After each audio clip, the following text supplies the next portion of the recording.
So we've got to the point, the universe is cooling down.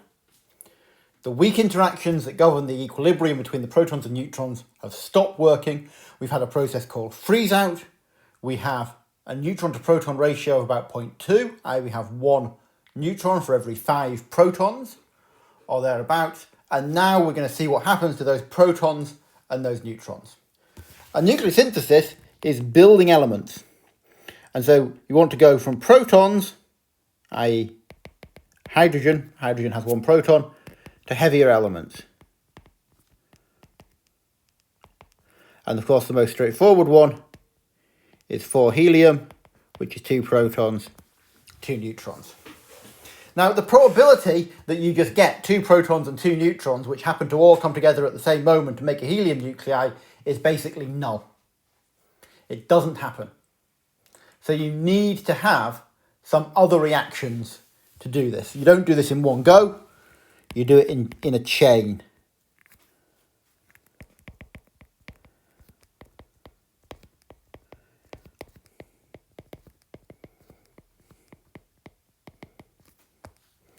And what that chain looks like, well, to start with, you've got lots of protons and you've got lots of neutrons around. So you can do P plus N to give D plus E plus nu E. Sorry, P plus P, get that right. You can do N plus N, and N plus N can give you D plus E minus plus nu E bar. And then you can have P plus N to give D plus gamma. Right, and that's basically using all the different things you've got around. You can either collide 2 protons, you can collide 2 neutrons, or you can collide a proton and a neutron. And in principle, of course, the proton plus proton is most common, although you do have an electrostatic barrier to overcome, so it's not so obvious, whereas the neutrons and the proton plus neutrons don't have to worry about that. But more to the point, I made this thing earlier, these two interactions here are both weak force dominated.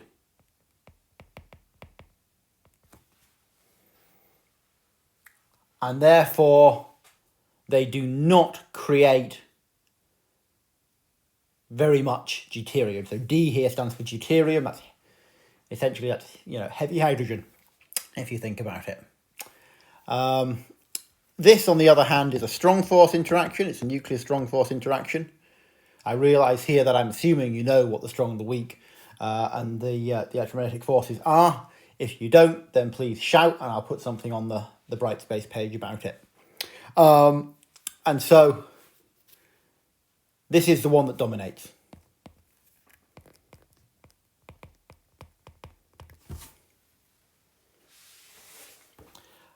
So you've got deuterium, and now you can go further.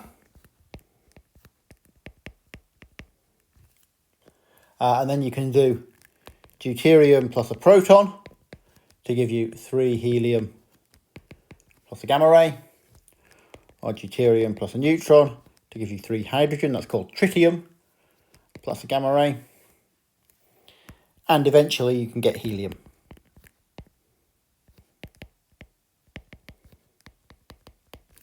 Which you can do in various ways, because you can do 3 hydrogen plus a proton to give you 4 helium. You can do 3 helium plus a neutron to give you 4 helium. And then you can even do 3 hydrogen plus a deuterium to give you 4 helium plus a neutron, or 3 helium plus deuterium to give you 4 helium plus a proton. And fusion continues until all of the neutrons get locked up in the helium.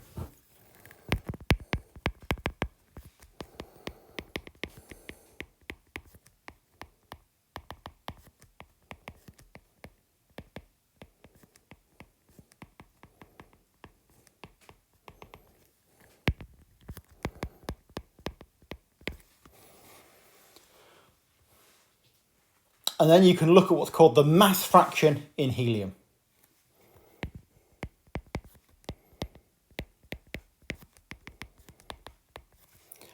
How much of the total mass of the universe is in helium at the end of this process.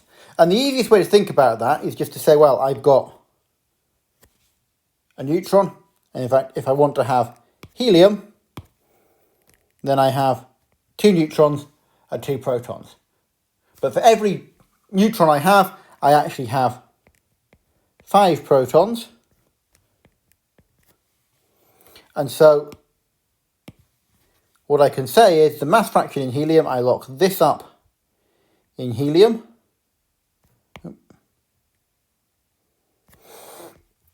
So for every each helium atom I have 8 free protons.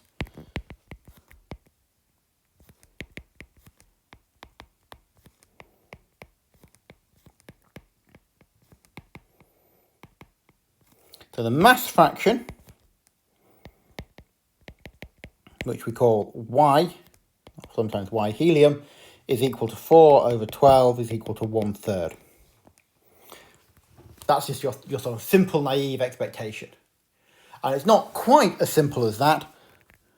It's actually, if you look at it, it's Y equals 0.24, which is somewhat less than 1/3, because of course some neutrons are locked in heavier elements.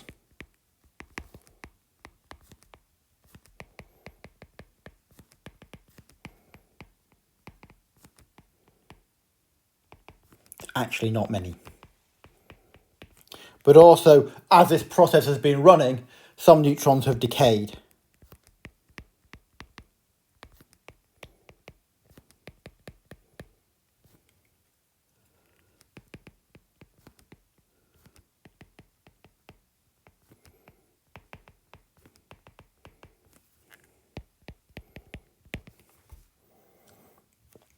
And so there are also a few heavier elements.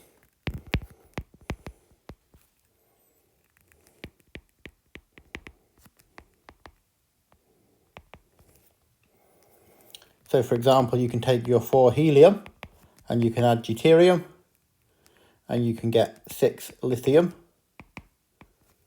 And you can take 4 helium and you can add 3 helium and you can get 7 beryllium. And you might think, why don't we go further, right? The most stable element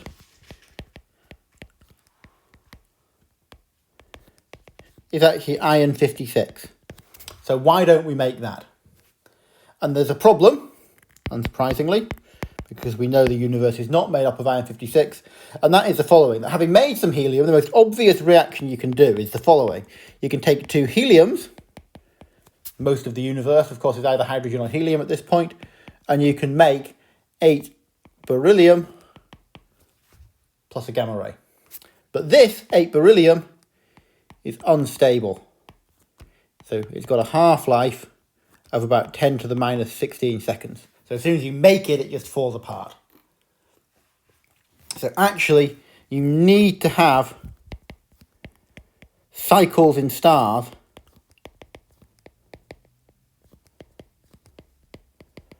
to build heavy elements. So Big Bang nucleosynthesis is actually much simpler than you might think, because it makes hydrogen, helium, trace amounts of lithium and beryllium, really tiny amounts, and almost nothing else. Every other element in the universe, so the carbon that we burn, the calcium in our bones, the oxygen we breathe, has been made in some other astrophysical site. And Big Bang nucleosynthesis dominates the actual production of elements, because most of the universe, even today, is still 75% hydrogen, 25% helium, roughly, plus tiny amounts of everything else. So it was all set in this early term, but the actual details of how you make those heavier elements come later, and they come in stars.